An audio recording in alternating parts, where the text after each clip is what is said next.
the Digipreneur is here yet again. Keron, he joins us on the Zoom line, and this morning a very impactful and I would say important conversation. You see when I have a pen in hand, Keron, I'm ready to take some notes, and yeah, take me to school this morning because we are going to talk about Google Business and Bing Places.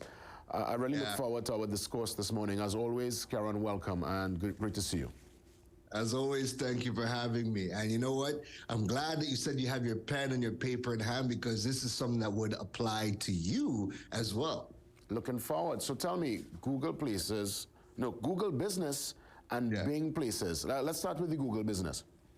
Yeah, so Google Business is a free service that's provided by Google, and Bing Places is pretty much going to be the exact same thing as Google Business, but it's for Bing. So what Google Business is, if you ever go on Google and you're searching for a business and their name pops up and they have a bit of a profile, so they'll show the location, they'll show some pictures, their logo, business information like their phone number, their website, some of the products and services that they have.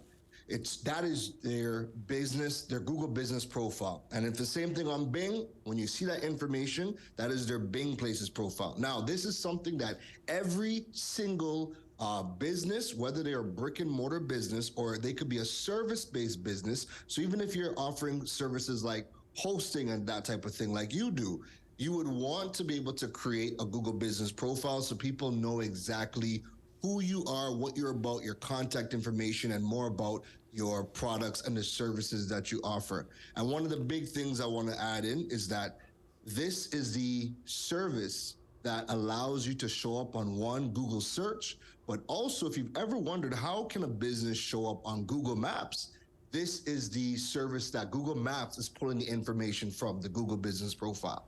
So what's required to get the ball rolling, to start and to register on Google Business? And is this free, is that? Yes, so both Bing Places and Google Business, they are free services. The only thing you need to do is create your account. So you would go on to Google, type in Google Business, right? And it's gonna be the first thing that pops up. Same thing.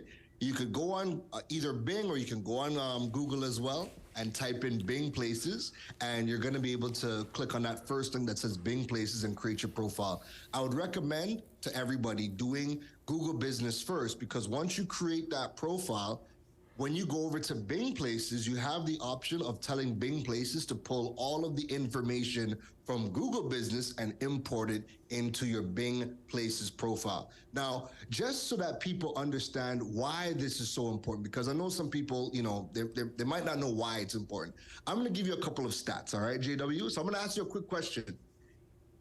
What is the percentage that you think that customers would start their journey online with like a Google search or a Bing search? What do you think that percentage of people is? I think must be in the upper tier. I'm thinking probably 80% plus, somewhere up there.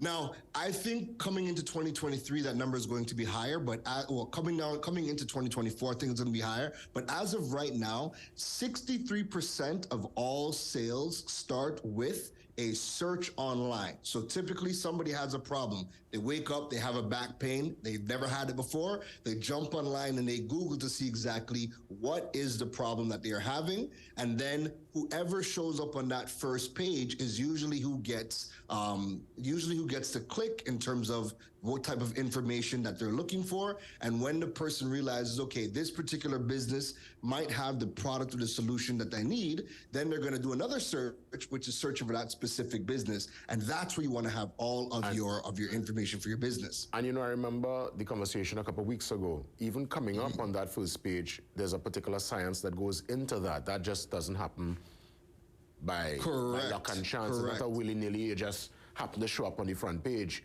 So that in itself is a different skill set and science to ensure that you're part of that first tier of options. On page one. So just to reiterate because we would have spoken about that in relation to search engine optimization specialist. That is somebody, a part of your marketing team that helps you get your content information on page one.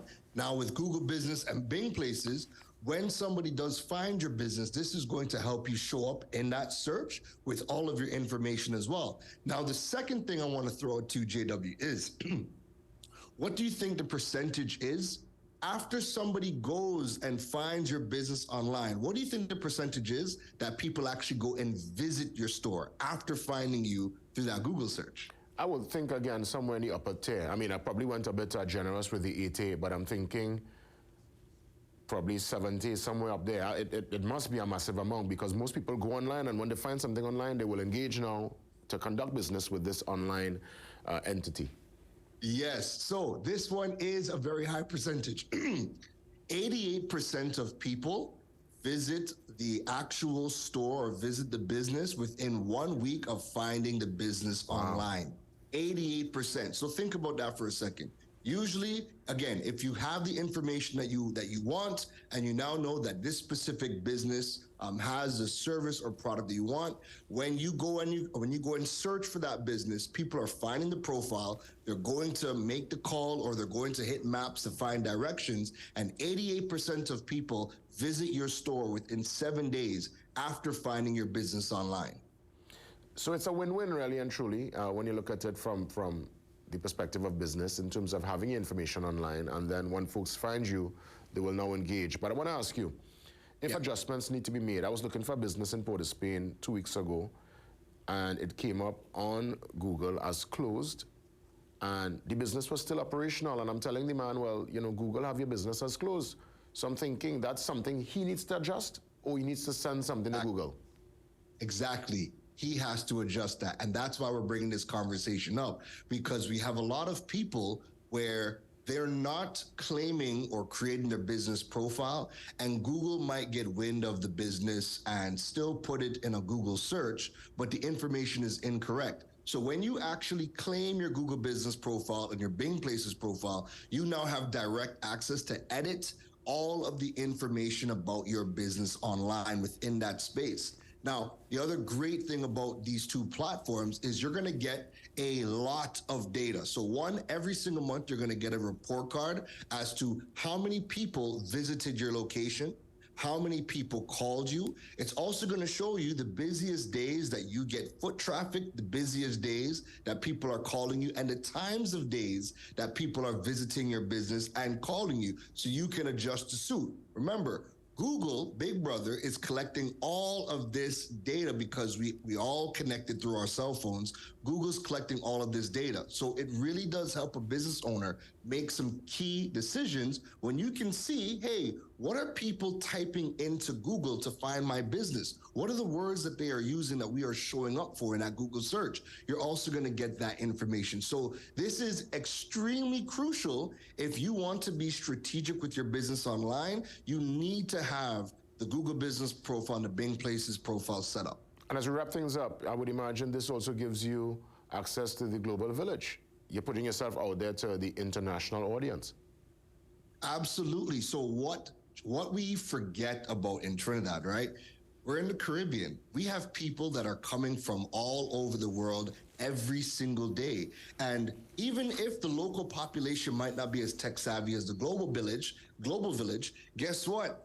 When the foreigners come, the first thing they're doing is they're grabbing their phone, they're jumping on their phone. Hey, where can I go and get something to eat? If your business is not showing up, then the foreigners are not going to be able to find you. Remember, everybody is using their phones to get information. So even if you're not thinking about the local audience, you want to ensure you have these things, because the rest of the world is tech savvy. And when they come, they're jumping to Google to get information. They're going on Google Maps to find where your business is and learn how to get to you. So you need to be showing up when everybody is conducting that search. Well said. I'll give you the closing remarks, Keron Rose, as we wrap things up on this Tuesday. Yes. So there's nothing to lose. Google Business, Bing Places are free. There is only upsides to it, right? So you want to ensure, as JW said, he went to Google a business and learned that the business was closed. Meanwhile, it was thriving. We have so many businesses in Trinidad that have not set up these profiles. So a lot of the information about the business is wrong. Times that they're open, the phone number, these things are wrong. Go and set this up. It takes about 15 to 20 minutes. You're going to be able to add pictures, videos. You can also add your products and services right in the platform as well, so people know exactly what you're looking for, what they're looking for, and when they search for these products, you have the ability to come up. So go, if there's one thing you're going to do for your brand and your business today, make sure you're setting up your Google Business profile and your Bing Places profile. And if you don't have a brick and mortar store, you're able to say, hey, we can service all of Trinidad and Tobago, or put in whatever your service area is. Go and get those things set up today. Digipreneur, many thanks. Have a great one, and I look forward to more discussions with you next week. God spare. All the best, man. Take care. You too. Keron Rose, our Digipreneur, touching base with us. Up next, conversations on cancer with Dr. LeBlanc. She joins me, the chairwoman of the Cancer Society. She's stepping in for another impactful conversation.